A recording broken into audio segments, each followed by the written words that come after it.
আমার টাকা নিয়েছে স্পেশালিস্ট ডাক্তারের, কিন্তু ওরা মানে তত্ত্বাবধান করিয়েছে সাধারণ ডাক্তার দিয়ে। ওনারা একটা চটকদার বিজ্ঞাপন দেন এবং এই বিজ্ঞাপনের মধ্য দিয়ে মানুষকে আকৃষ্ট করে ওনারা মূলত ব্যবসাটাই করেন, ওনারা কোনো সেবা দেন না।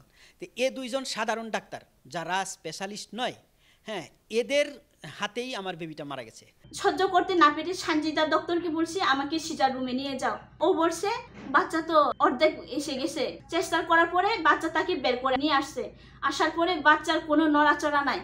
কিভাবে হাসপাতাল কর্তৃপক্ষের অবহেলায় পৃথিবীর আলো দেখার আগেই নিজের গর্ভে সন্তান মারা গেল, তাই বলছিলেন গৃহিণী লাকি ত্রিপুরা। তার স্বামী আবু বকর সিদ্দিক অভিযোগ করেন, গেল 19 ডিসেম্বর ভোর 4টার দিকে স্ত্রী লাকি ত্রিপুরার প্রসব বেদনা শুরু হলে ভোর 5টার দিকে চট্টগ্রামের এভার কেয়ার হাসপাতালে নিয়ে যান।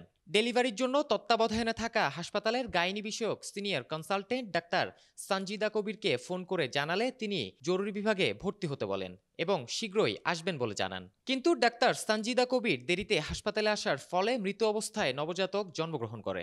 5:30টার সময় এভার কেয়ারে পৌঁছে আমি যার তত্ত্বাবধানে ছিলাম ডাক্তার সঞ্জিদা কবির, তাকে আমি কল করলাম যে আপা আমরা তো এসেছি, কি করব?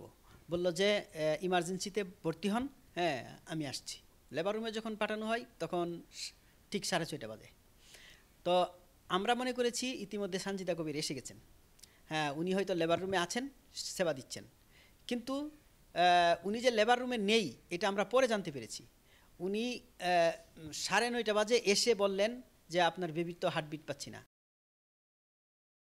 হাসপাতাল কর্তৃপক্ষের গাফিলতির ফলে গর্ভেই শিশুর মৃত্যু হয়েছে বলে দাবি চট্টগ্রাম বিশ্ববিদ্যালয়ের বাংলা বিভাগের সহকারী অধ্যাপক আবু বকর সিদ্দিকের। আপনার বেবি সংকটাপন্ন, হার্টবিট সমস্যা। আমি বললাম যে আমি তো মানে অসুস্থ বেবি ভর্তি করি নেই, তো হার্টবিট সমস্যা হয়েছে আপনাদের তত্ত্বাবধানে, সেটা আপনারা মানে ইয়ে করবেন, কি করলে ভালো হয় সেটা আপনারা করেন।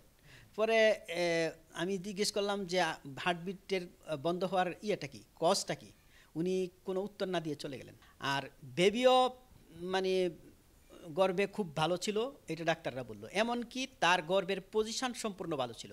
সঞ্জিদা কবির একটা কথা স্বীকার করেছেন যে যদি কেউ হাত না দিত তাহলে অটো ডেলিভারিটা হয়ে যেত। তবে এটা আমরা জানি যে আমাদের জানার কথা যে সঞ্জিদা ম্যাম ভিতরে থাকার কথা, কিন্তু আমরা এটা জানতে পেরেছি যখন সঞ্জিদা ম্যাম সারণীতে আসছে, তখন আমরা জানতে পেরেছি সঞ্জিদা ম্যাম লেবার রুমে ছিল না। ওনারা একটা চটকদার বিজ্ঞাপন দেন এবং এই বিজ্ঞাপনের মধ্য দিয়ে মানুষকে আকৃষ্ট করে ওনারা মূলত ব্যবসাটাই করেন, ওনারা কোনো সেবা দেন না। এভার কেয়ার হাসপাতালের সিনিয়র কনসালটেন্ট ডাক্তার সঞ্জিদা কবিরের একটি কল রেকর্ড এসেছে চট্টলা 24 এর হাতে। এতে স্পষ্ট বলতে শোনা যাচ্ছে ওই পেশেন্টকে কিছু করার দরকার নেই, আমি এসে বাকিটা দেখব। রোগীর খারাপ অবস্থার বিষয়ে হাসপাতাল কর্তৃপক্ষ কোনো রকম তথ্য সঞ্জিদাকে জানাননি বলেও দাবি করেন তিনি। 6:05-7 দিকে প্রথম দেখে আমাকে নাইটের ডক্টর যে ছিল সে জানাইলো পেশেন্টকে কিচ্ছু করার দরকার নেই, আপনারা শুধু ফলো করে যান, অবজার্ভ করে যান, আমি এসে বাকিটা দেখব। মানে খুবই ভালো একটা ফাইন্ডিং, এবং এখানে কিছু করারও দরকার লাগে না। এমনিতেই যদি আমরা কিছু নাও করি পেশেন্ট এমনিতেই ডেলিভারি হয়ে যায়। ওরা আসলে 6টা থেকে 9:30 পর্যন্ত আমাকে কোনো কিছু নিয়ে কোনো ইনফর্ম করে নেই। আমাকে কিন্তু এগুলো কিছুই ওরা ইনফর্ম করে নাই। মানে ওরা যে ফিটাল হার্টটা পাচ্ছিল না, এর মধ্যে ওরা চেষ্টা করতেছিল যে মানে বিভিন্ন মেশিন এনে চেষ্টা করছে, আল্ট্রাসাউন্ড এনে চেষ্টা করছে। এখন এই ইনফরমেশন গুলো আসলে আমার কাছে ছিল না। নিয়মই হচ্ছে ওরা কোনো সেরকম ওদের কোনো অসুবিধা মনে হলে ওরা জানাবে, কিন্তু এটা এই পেশেন্টের ব্যাপারে ওরা কেন এই গাফিলতিটা করলো এটা আসলে। এ বিষয়ে বিস্তারিত জানতে ডাক্তার সঞ্জিদা কবিরের সাথে মুঠোফোনে একাধিকবার যোগাযোগ করা হলেও তিনি সাড়া দেননি।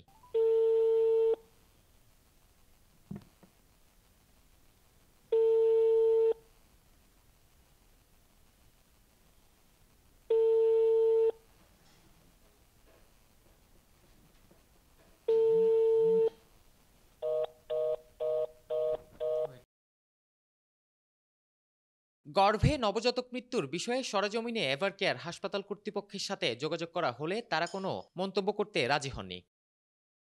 এমন ঘটনায় তদন্ত কমিটি গঠন করা হয়েছে। দ্রুত সময়ের মধ্যে তদন্ত রিপোর্ট জমা দেওয়ার পাশাপাশি প্রয়োজনীয় ব্যবস্থা গ্রহণ করা হবে বলে জানান চট্টগ্রামের সিভিল সার্জন জাহাঙ্গীর আলম। আমাদের কাছে অভিযোগ আসছে, অভিযোগের ব্যাপারটা আসছে, আমরা একটা তদন্ত কমিটি গোষ্ঠীটা আমাদের মহাপরিচালক দপ্তর এটা অবগত আছে, ঢাকা থেকে আমাকে ফোন দিয়েছে, হ্যাঁ বলেছে এটা একটু যথাযথ তদন্ত করে প্রয়োজনীয় ব্যবস্থা গ্রহণ করার জন্য আমাদেরকে নির্দেশ দিয়েছেন। উইদিন 1 উইকের ভিতরে আমরা তদন্ত রিপোর্ট দিয়ে দেবো ইনশাল্লাহ।